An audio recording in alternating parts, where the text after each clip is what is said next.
In this workshop, we're going to talk about several ways that scammers try to get your personal information and money from people online.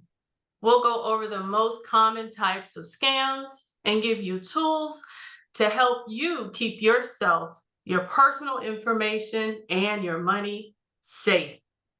Now, let's get started.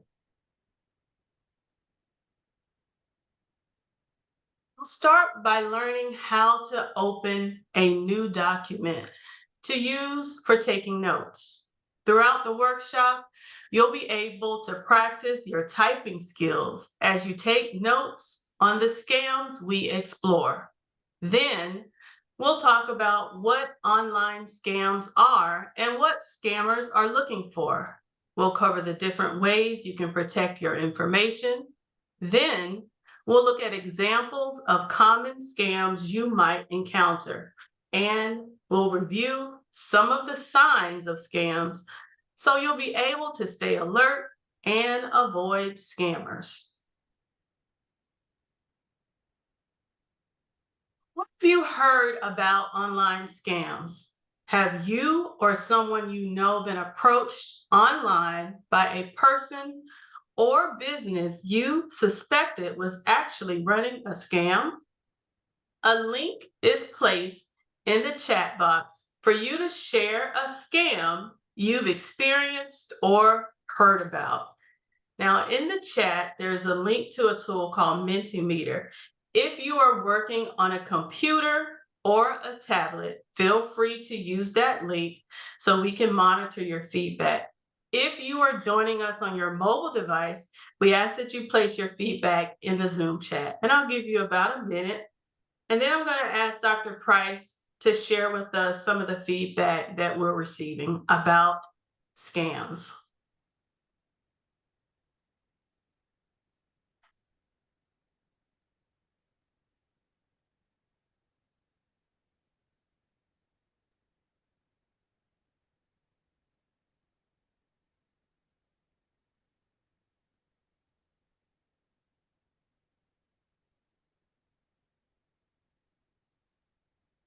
So using the Zoom chat or the menti.com link, just go ahead and just share us some feedback on something you've experienced or something you've heard about, whether it's via text message or maybe a phone call, any type of scam you've heard about. Just share what you know about scams in the chat or using the Mentimeter tool.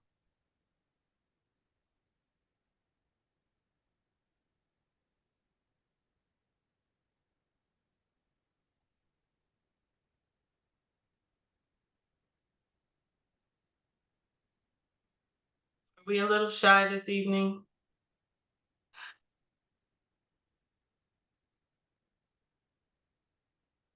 I'll share a story. Oh, we have some participation. Thank you.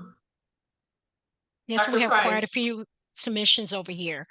Okay, Um, go ahead and share. some of the submissions of scams that someone has heard about or have experienced are romance scams, phishing scams, student loan scams, Oh, text scams. So I'm not going to go into detail, but I see quite a few like Nigerian prince, um, trying to get their Amazon information. So those are all phishing scams and some romance scams. yes. So those are some of the scams that we're going to learn more about on this workshop today. So thank you to everyone who have participated in the chat or if you participated using the Mentimeter tool. So let's get started and we're going to learn how to sign in to Google. So if you want to, you can take notes. Now, as we go through this lesson, you'll have a chance to type your thoughts and observations in a digital document called a Google Doc. Now, to create a Google Doc, first sign into your Google account. If you don't have a Google account yet, you'll need to create one. Now, if you want to try to create one today on this call, that's fine. But I suggest we try to create one at a later date. But I'm still going to give you those instructions on how to sign in and to create one. If you don't know, you can get a free Google account. Okay. With the Google account, you get your free Gmail along with other tools. To create that account, you open a web browser and you go to www.google.com and you're going to click sign in. Then create the account and follow all the prompts to create your account.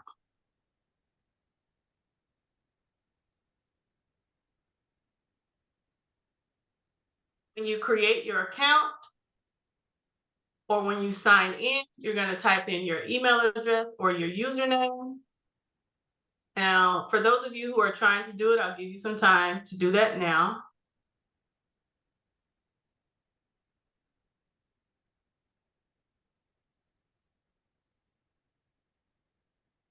Enter your username and then your password.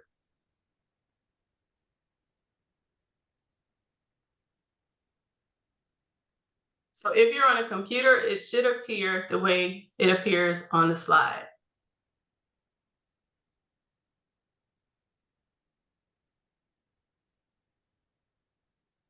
Now you are signed into your Google account. We're going to create a blank Google Doc and we're going to give it a title. I'll start by demonstrating each step and then you can try it on your own. Later in this lesson, you're going to use your Google Doc to type some notes about different scams that we're going to explore together. If you don't have access to Google, you can just listen and follow along. We're going to give you some great tips, and we're also going to email you a summary at the end of the workshop. All right, so this is how it looks when you're signed into Google. So from google.com, we're going to open the Google Apps menu in the upper right corner. So it kind of looks like a waffle. So you're going to click on that waffle icon and you're going to select Docs. Now you may have to scroll down to find the Docs icon, but you're going to click on that icon to select it. So the Docs icon is circled here.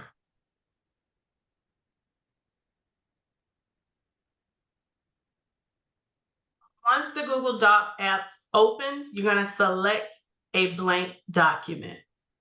Okay.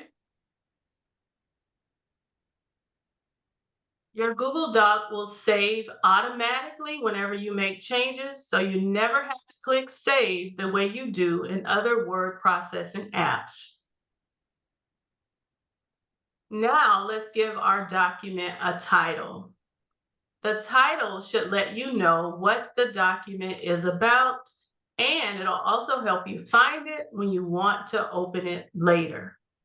To title your document, click on the words Untitled Document in the upper left corner, and then you type your new title. Type in your title. You can use the name of this workshop, or you can use a shortened version like Avoid Online Scams.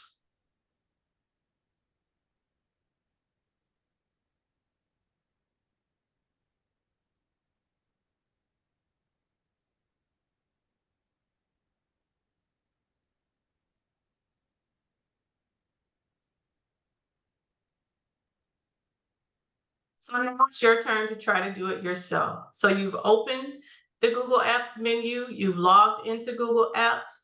You're going to click on the Docs icon in the menu, scroll down if you don't see it, select a blank doc, click on Untitled Document in the upper left corner, and then type in your new title.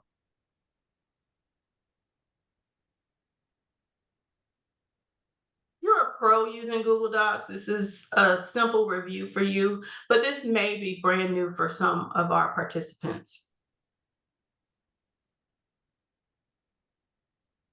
Once you've typed in your title, be sure to click enter to lock in that title, okay? So now that we've set this up, you can type in it, you can add notes at any time during the workshop about online scams and how to protect yourself from them. And now you have a new Google Doc. Okay, let's start by defining the word scam. A scam is a deliberate attempt to cheat someone out of money or personal information. Scams are nothing new. People have been finding ways to take advantage of others for a long time. But the rise of the internet and social media has now made it easier. Since you can communicate with just about anyone online, people who want to commit scams or scammers can use the internet to quickly and easily find and contact anyone with an online presence. Scammers can work anonymously by building websites, email addresses, or fake social media profiles, which can make it difficult or impossible to track them down. The goal of this workshop isn't to make you distrustful of people you meet online. One of the great things about the internet is the way it allows us to connect with others, just like this workshop. But still, it's important to know how to spot potential scams so you can keep yourself and your personal information safe. Now that we know what scams are, let's talk a bit about what scammers want from the people they contact on the internet. Scammers are generally looking for two things: money and personal information. The money that scammers are looking for can come in various forms, including bank payments, wire transfers, credit or debit card payments, or even gift cards. They may try to get personal information that can help them access your bank accounts, social, social media. Make sure you mute yourself. There we go. It's okay, that happens. They may try to get your personal information that can help them assess your bank accounts, social media accounts, or other personal accounts online. Now, this information includes your usernames and passwords for websites and social media accounts, your social security number, and your bank account information. Now, they can use this information to steal your identity. They can contact your friends and family or gain access to your accounts and even your devices. Scammers can also make money by selling your personal information to a third party. The third party can then use your personal information for their own purposes. There are also types of personal information that may seem less confidential than passwords, but are still important to keep private for the sake of your online security. Now, if you log into a bank account, for extra security, you might be asked questions like, what's your mother's maiden name? Or what's the name of your first pet? These security questions are designed to be easy for you to remember and hard for someone else to guess. But be wary of anyone online who tries to get that type of information from you. For example, if you use social media, you've likely come across quizzes that claim to figure out these things about your personality. Or maybe you've been asked to answer questions like, what would your name be if you were a character in a popular TV show? Now, these seemingly harmless quizzes are often scams, believe it or not. They're designed to get you to answer those hard to guess security questions, protecting your online accounts. Avoid participating in online quizzes that encourage you to share this kind of information. It's great information. But the good news is knowledge is power, and we can outsmart these scammers by learning the signs of a potential scam and by always protecting your personal information online. We'll spend the rest of this workshop discussing some frequently attempted scams so you'll know how to recognize them and how to protect yourself. Look into a few different examples of scams that you might encounter online. Now, after you see each example, you'll have a chance to type some of your thoughts in that new Google Doc we created And we're going to be asking for your participation using the different tools that we have, the Zoom chat along with the menti.com tool. So here's our first example. Dr. Price, can you read this email? Sure. Dear Joe, your Citibank account has been compromised. Secure your account immediately by providing us with your login ID, password, and social security number. For your convenience, click on the link below to submit your information. Thank you for your cooperation, Big City Bank. Thank you. This was the example we created, and it was kind of designed to look similar to an email that you may receive from your bank. Now, if you were to receive a kind of real email like this, it would more than likely have a real bank's name and logo on it. But as we just look at this warning email, can just take a few moments to type your thoughts about this either in your Google Doc, or we're going to ask you to share about what did you notice about this email? Some warning signs that you have spotted.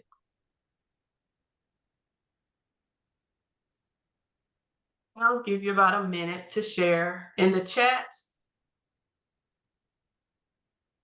some of the warning signs you spotted.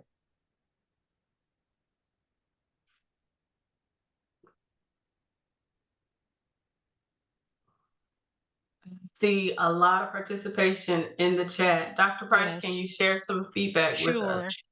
Some of the submissions are it has a Gmail account. Other Yes. submissions were they were asking for your social security number and for your password. Yes, those are all great examples and identifiers that allow us to see exactly why this should cause some alarm or concern with being a possible scam. The email that we're talking about is an example of a scam called phishing. Okay, phishing is spelled with a PH. It's when a scammer impersonates a company or person in order to trick someone into giving up their valuable personal information. Now, usually phishing takes place through emails, internet ads, or copies of websites that look similar to the ones you already use. For example, you could receive an email from your bank, a store where you shop, or an online payment processor stating that there's a problem with your account and they need your login information in order to fix it. Now, since that email stated that you needed to act immediately, it creates a sense of urgency to get you to send your information quickly. Urgency is a tool that scammers use a lot. They want you to respond right now. Other scams may use urgency by telling you that an offer is only available for a limited time or someone is in need of immediate help. Urgency can also be used to make you feel excited or concerned that you have to act on emotion. The real purpose of urgency in a scam is to get you to finish a transaction or send information before you stop to think it through or talk it over with someone. If you think a situation is urgent, you are far more likely to send personal information or money than you would in an everyday situation. Right, so let's look at this example. This is a real text that was sent to me on Saturday. Okay, so we decided to add it to this presentation. Now, there are a few red flags that stood out to me. I immediately knew that this was a scam. All right, so as I look at this text, it popped up on my phone. I don't know who the contact is. I don't have a Truist account. It's saying it's going to lock my account. I need to click to verify my details. But let's say if I had a Truist account and I received this text message, I would call my bank first. call the number that I have for my bank, not the number or a link that could be in that text message or email. Okay, we all know how to reach out to our banks. We all either have an app or a number that we know that that is the true legitimate number to contact the bank. So if this was something that I needed to act on, I would call them or I would use the bank apps or website to verify. I would never click on a link or call a number back that was in the text message. Okay? Now, scams often contain links or forms to fill out. There may also be attachments to open. Links and attachments can be sent in emails, via social media messaging, or even via text. Links can be used to collect information about you, upload dangerous material to your device, or email your contacts. Likewise, scammers use forms to collect your information. Now, some scams encourage people to open attachments, which can upload a virus or other harmful programming to your computer or device.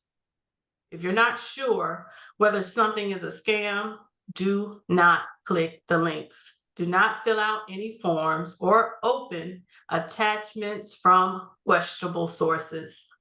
It's always better to be cautious than to accidentally give away your personal information or put your device at risk.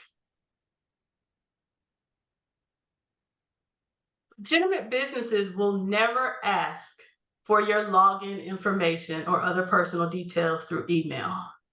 If a legitimate business needs you to log into your account, they will instruct you to open their website or app, sign in, and send the information securely.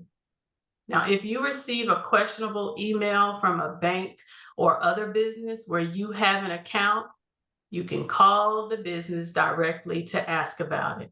Call the number that you have, not a number that's been provided to you, okay?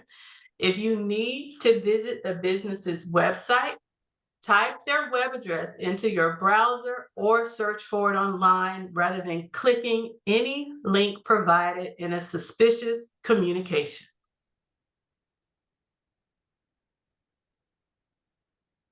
Scammers also use threats or a threatening tone to get money or information.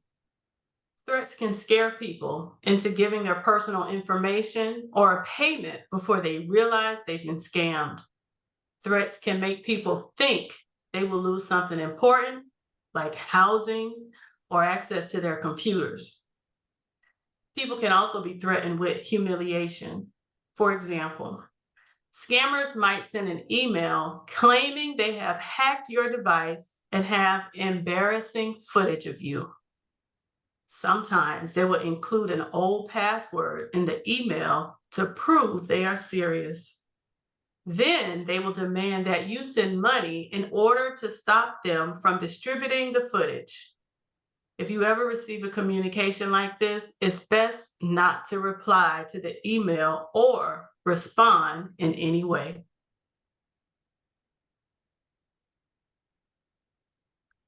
Now, let's look at this email. If you received an email like this, what would you do? So let's take a look at this email. Estelle, can you read this for us? Sure. Your membership has expired. Your subscription for Prime expired on May 4th, 2024. Dear customer, we tried to renew your subscription at the end of each billing cycle, but your monthly payment has failed. We therefore had to cancel your subscription. Obviously, we would love to see you again.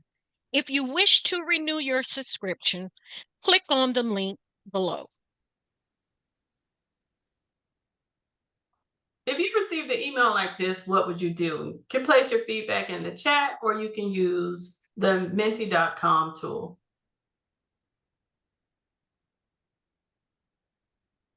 And I see, yes, it is a lot of red flags in this email.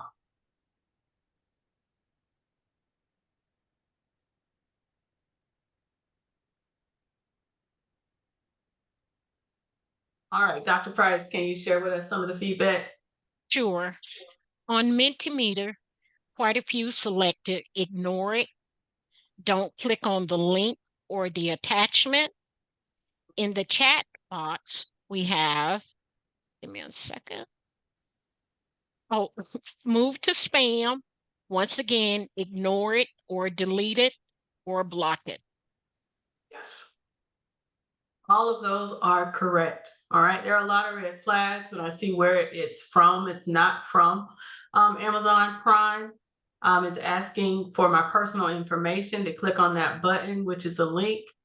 So we really have to be careful. And now that you are part of this workshop, you can see and you'll understand just different tips on how to avoid being scammed and how to identify potential communications that could scam you. Thank you for your participation. Right, so how do we respond to phishing? So that email is an example of a phishing scam. All right. If you know it's fake, just like someone posted in the chat, you can ignore it. All right.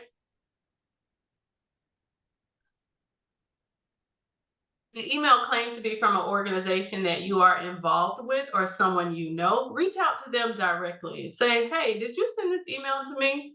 If you didn't, it's good to know. You can delete it, you can report it, put it in your spam folder, but don't respond to the email, but contact them using a known email address. Another good option is to call and speak to someone over the phone, just like if it's from your bank. Call their 800 number to see what's really going on. But please don't click on any links or don't open any attachments. And finally, if you know the email is phishing, you have the option of reporting it. And on the next slide, I'll show you how to do that with your Gmail. All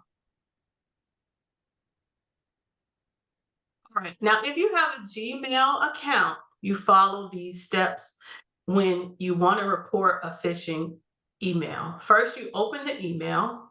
All right. And at the top right of the email, you'll see an icon that looks like 3 vertical dots. That's the More menu.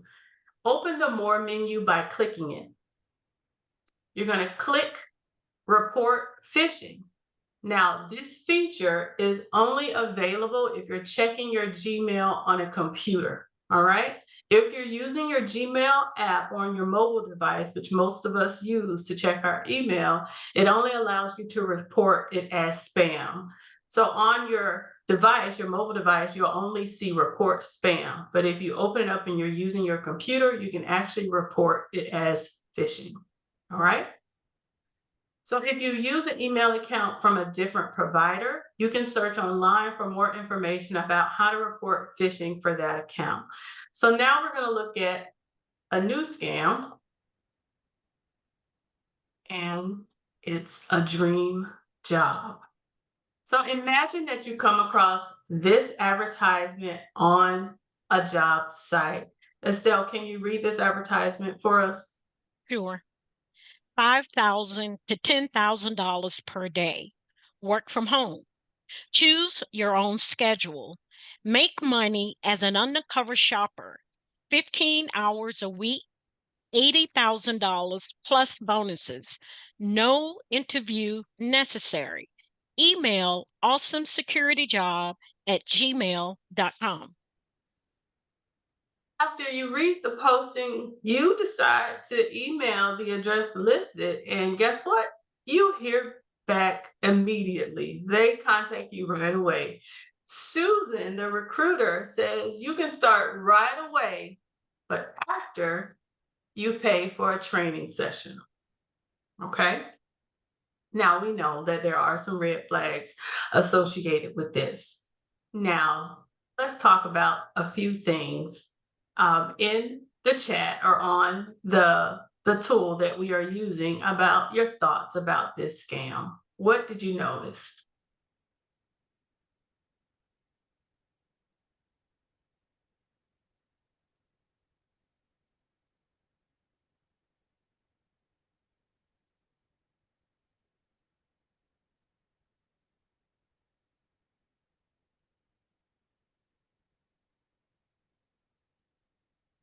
See a lot of great feedback. Estelle, can you share it with us? Sure. Misspelled words, typos, the email address doesn't match, bad verbiage, and no company name.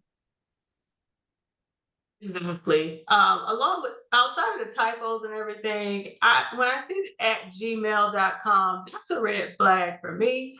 If you are a company that can pay me $10,000 per day, why are you using a free email account? So that's the red flag that stood out. If you can afford to pay me $80,000 plus a bonus and you're using a Gmail, no, that's scam. Thank you so much for participating. Great feedback from everyone. Now, employment scams.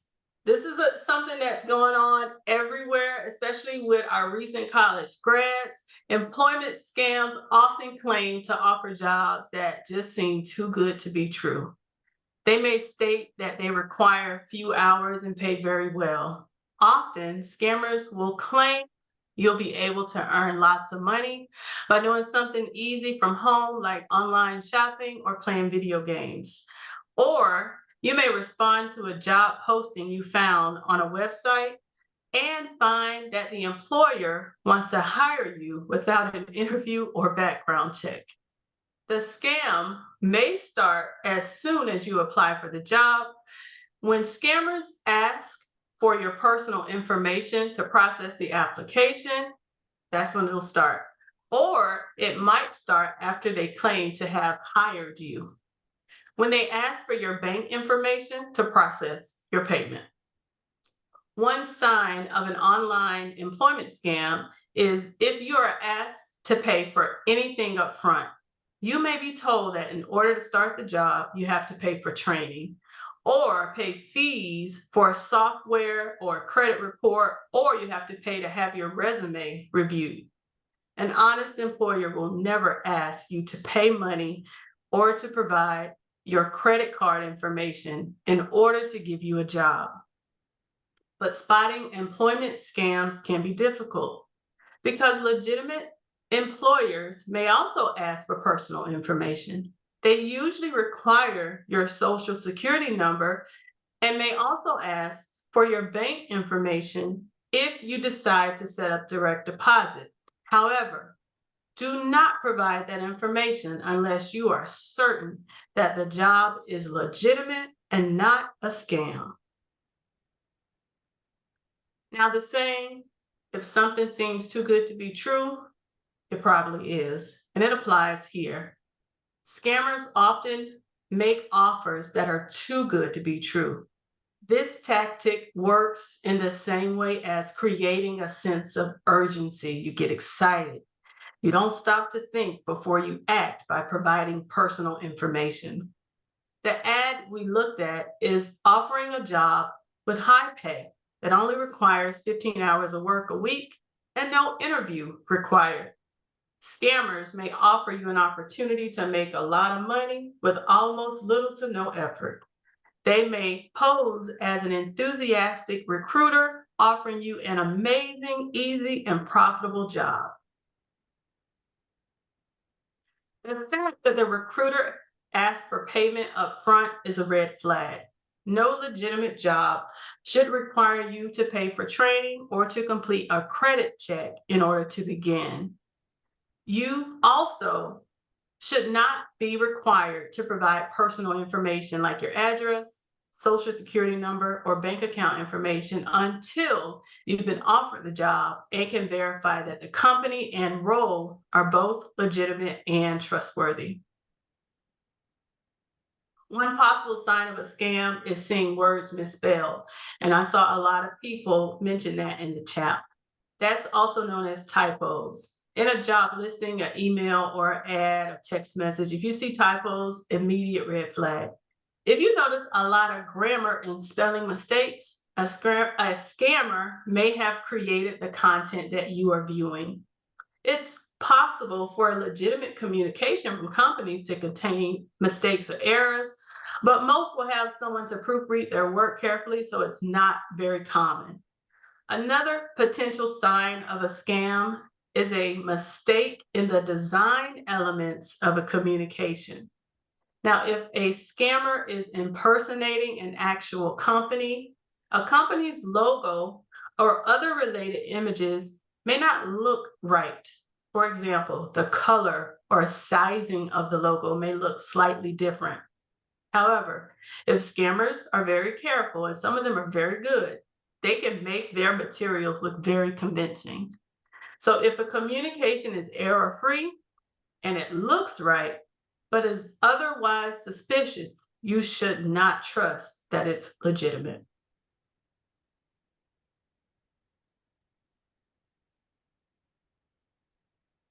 So here's an example of an email from a company. What are the warning signs? Can you identify at least two? And I'll give you some time to review the email.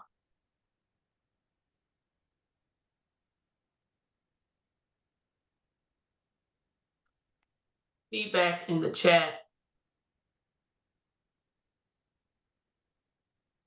Yeah, people are sharing that they've heard of companies asking you to pay for background checks. They've seen fake offer letters for jobs. So, yes, it happens all the time. So, you have to be very careful. So, for this email, let's see if we can come up with two. I know there's more than two, but let's see if we can come up with two. Dr. Price, can you share with us some feedback? Sure. Quite a few have submitted that the brand is in the wrong color.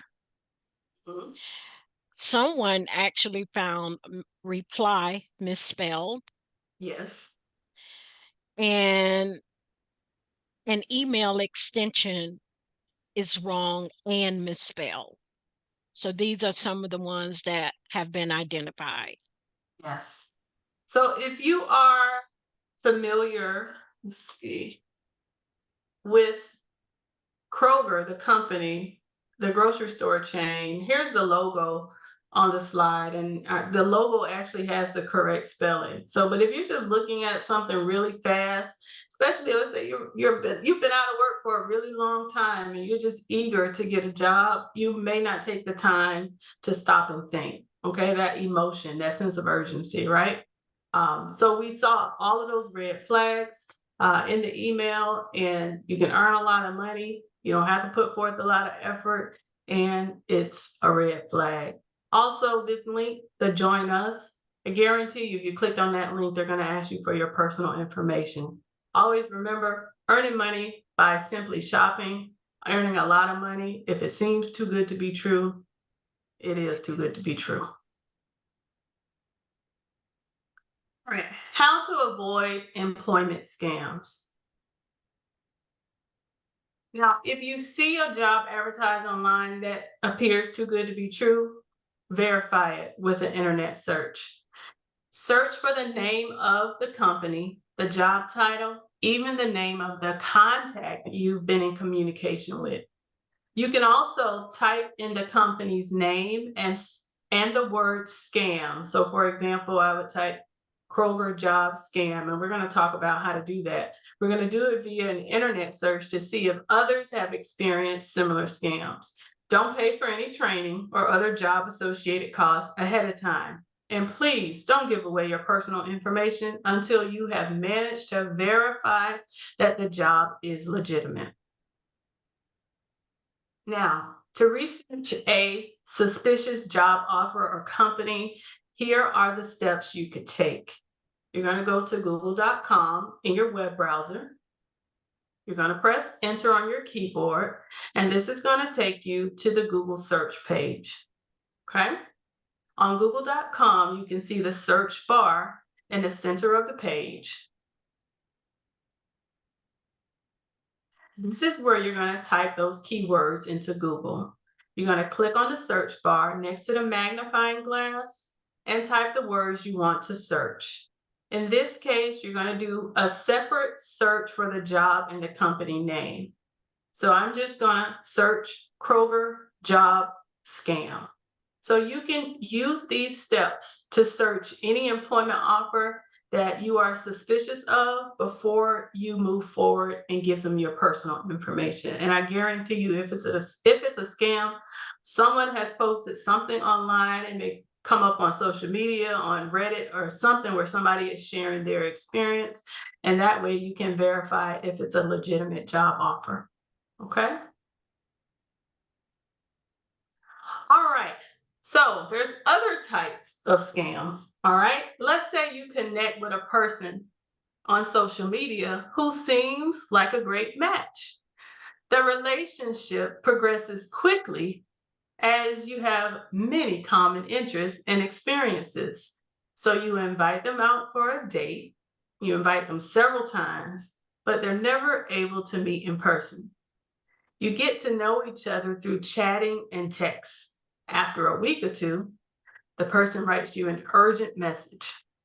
They're having a medical emergency and they need you to send them money to help pay their medical bills. Hmm.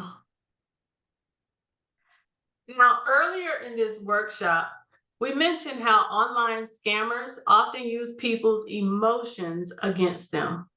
This is particularly true of dating and romance scams. Now, the Federal Trade Commission reports that romance scams have become a significant concern in recent years. In 2023 alone, there were over 64,000 reported cases, resulting in losses exceeding $1.1 billion. Dating and romance scams can be initiated online through social media or on dating apps and websites. For their profile pictures, romance scammers often use photos they find online from actual dating profiles or stock photographs, meaning just free images online. Scam relationships tend to progress quickly without any face to face interaction. When someone asks to meet in person, a last minute emergency will often arise to prevent that from happening. Or the scammer will claim to live too far away to visit or have some other issue that keeps them from traveling. The scammer may soon then claim to have a financial emergency and ask you for a payment, a gift card, or some other form of financial assistance. If the scammer receives payment, the request will continue and increase over time. Now, let's view a few tips about romance scams. Let's watch this video. Valentine's Day should be about love, but there are some people out there using the idea of love to prey on others. Terrible. All right, so we are talking about romance scams, and Christina Flores is here with a warning. I hate to bring us up on Valentine's Day, but really there's no better time to remind everyone that romance scams are a very serious thing. The Federal Trade Commission says in 2023 there were over 64,000 romance scams reported to the agency, and the losses to victims at this point total over $1.1 billion.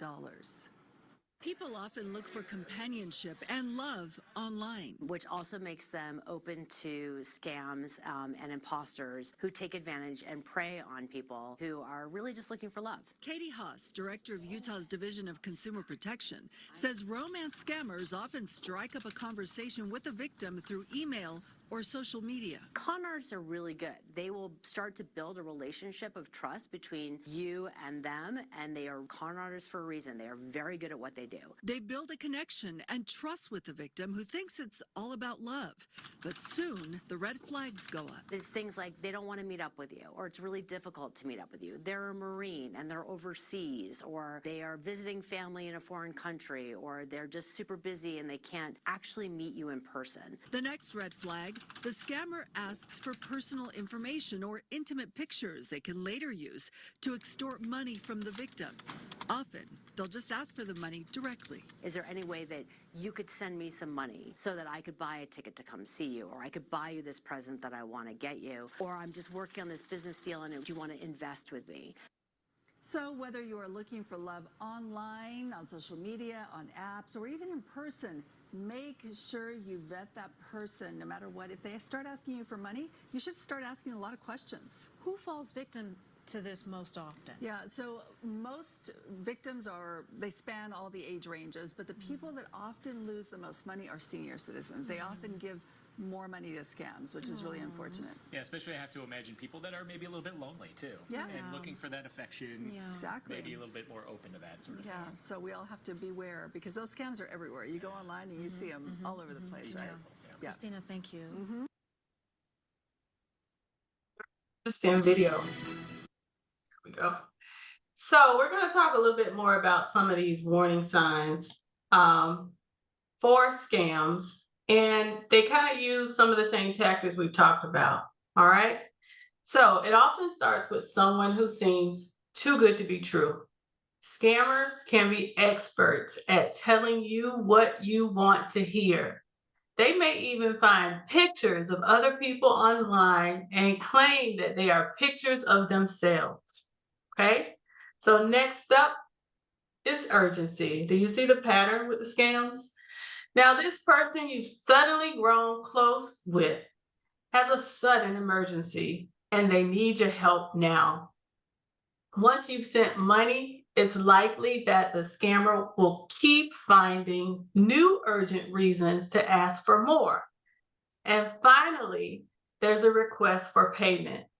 There are lots of different ways romance scammers ask for money.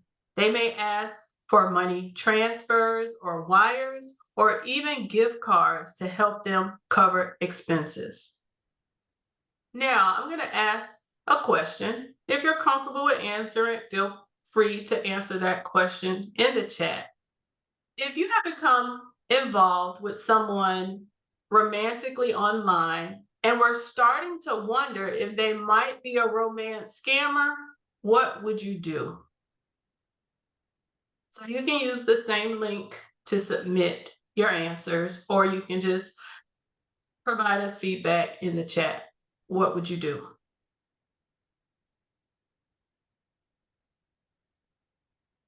I'll give you about a minute to think of a response.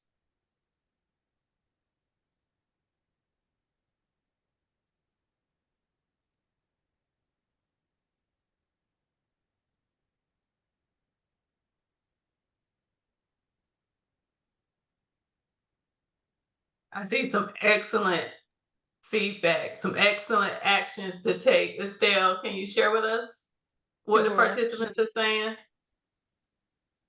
Quite a few of the submissions have report them, do a background check. Even on Mentimeter, someone said, call my bestie, but the majority say do some type of Google search or a Yeah. background check on the person. Yes, yes, all of those are excellent actions to take. We all know you can search social media, or we have that one friend that can find out anything in less than 2 minutes. Okay, we always need that friend in our back pocket. So I would definitely call that one friend, or that friend may be you, or it may be me. Thank you so much for your participation. All right, so what do? We need to take your time. Take your time to getting to know someone online before you get serious about that relationship. Insist on meeting them in person, safely and in a public place early in the relationship. Don't send them money, gift cards, or other forms of financial support. Listen to friends and family who express concerns about your online relationship. Now, when you start talking to someone online, ask for more photos. If the person you're communicating with is a scammer, they may be using images they copy from someone else's social media accounts or somewhere else in the internet. To help prove that they are the person they claim to be, you can even ask them to take a photo with that day's newspaper or doing something specific like touching their nose or combing their hair or, putting on a pair of glasses. Now, that type of photo would be hard to fake or copy from the internet. If they can't send you a photo like this, it's likely they are not the person they say they are. And that's an excellent tip. All right, so for those of you you already have your unofficial FBI badge, you already know how to do a reverse image search on Google. But I'm going to show you how you can do a reverse image search to learn more about a photo. Okay, now you're going to start by typing images.google.com, which is here in your browser's address bar, and then you're going to hit enter. All right, you're going to click on the camera icon. All right, and you're going to click the tab to upload an image. Choose that file or browse depending on where your photo is stored, and then you're going to search it. Now the results will show a possible related search and maybe similar images. If you see that same photo somewhere else in the results, you click to open it to see where that photo may come from. So let's say you're searching a picture of me, you may see profile pictures on LinkedIn or Facebook or something like that. But it may not work for every photo, but it's always based on results. So those of you who've done this before, you know exactly what I'm talking about. But you will also see if that picture is associated with a different social media account or if it just comes up as a random Google image, like it's a part of stock photography. And that's an excellent tip to use if you're trying to just do your own little background search on individuals. Okay.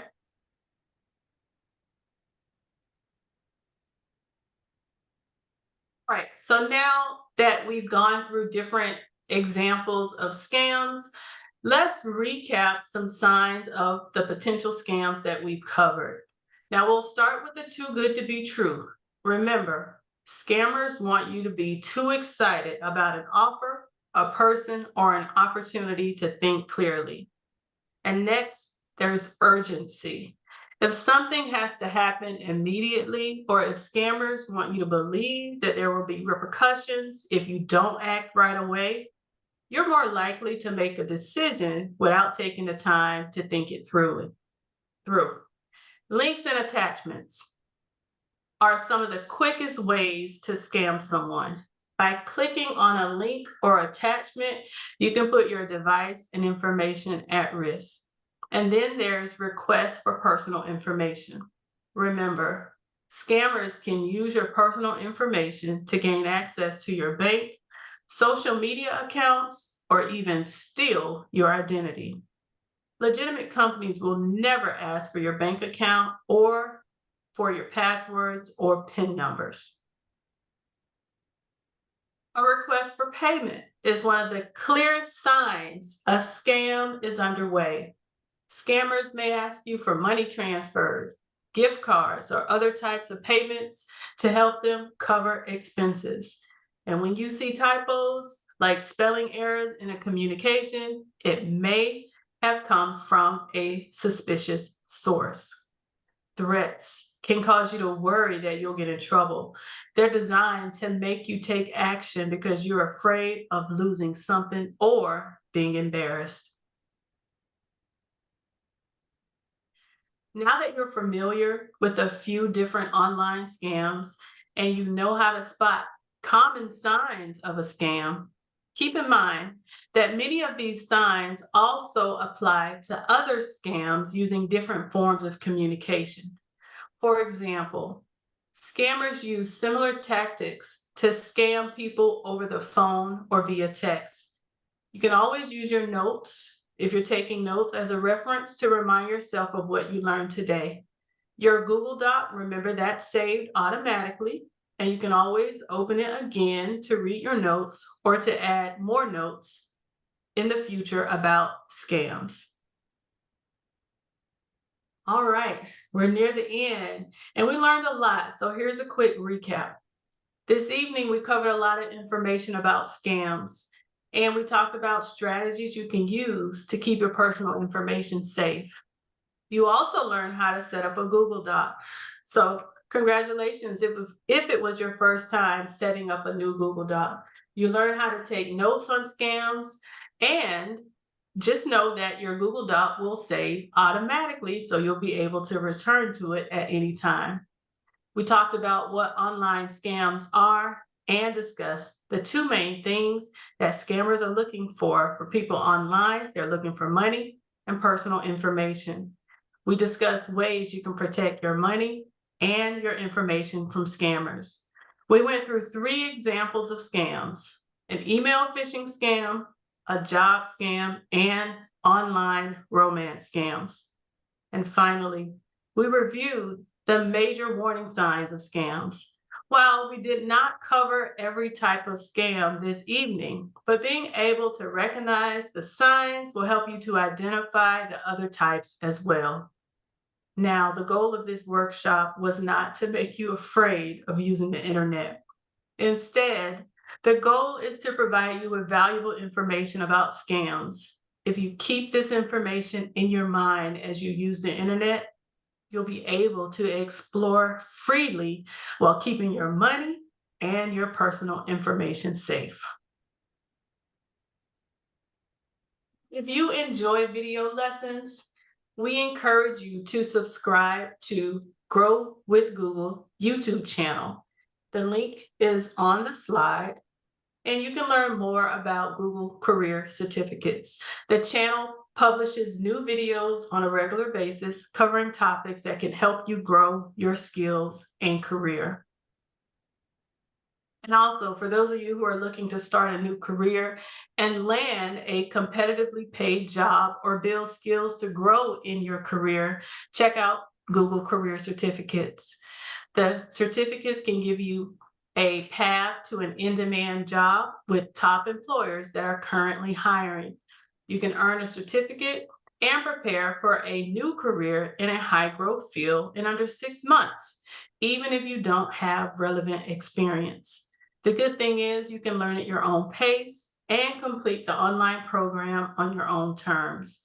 Now, some of the certificates that are available are in the areas of data analytics, advanced data analytics, business intelligence, digital marketing and e-commerce, IT support, IT automation with Python, user experience design, project management, and cybersecurity. Now, remember that Grow with Google is an initiative to help people prepare for work, find jobs, and grow their businesses. For job seekers, you can grow your skills in order to find new jobs and advance your careers. If you're a teacher, you can learn how to put the latest technology to work inside and outside of the classroom. Small business owners can build their online presence and find new customers. Startups can learn how to get their ideas the exposure they need to succeed. And developers can sharpen their current skills and master new ones. Thank you so much for attending today's workshop. We truly value your feedback. Please take a moment to share your thoughts. We really appreciate it.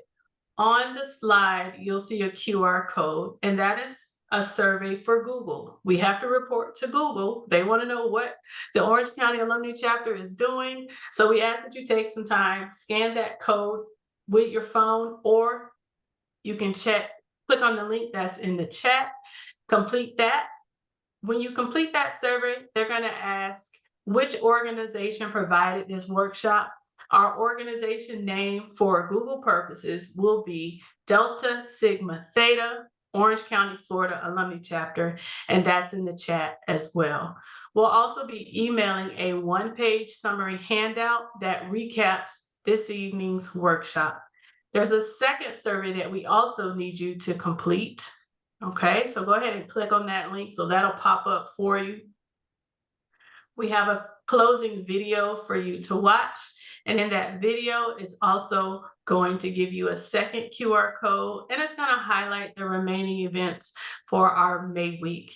We thank you so much for attending our Grow with Google session, and we can't wait to offer more exciting opportunities with Grow with Google for our community. Thank you and have a good evening. Please make sure you complete both surveys. Thank you once again. or attending. Protecting yourself from online scams.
Yeah.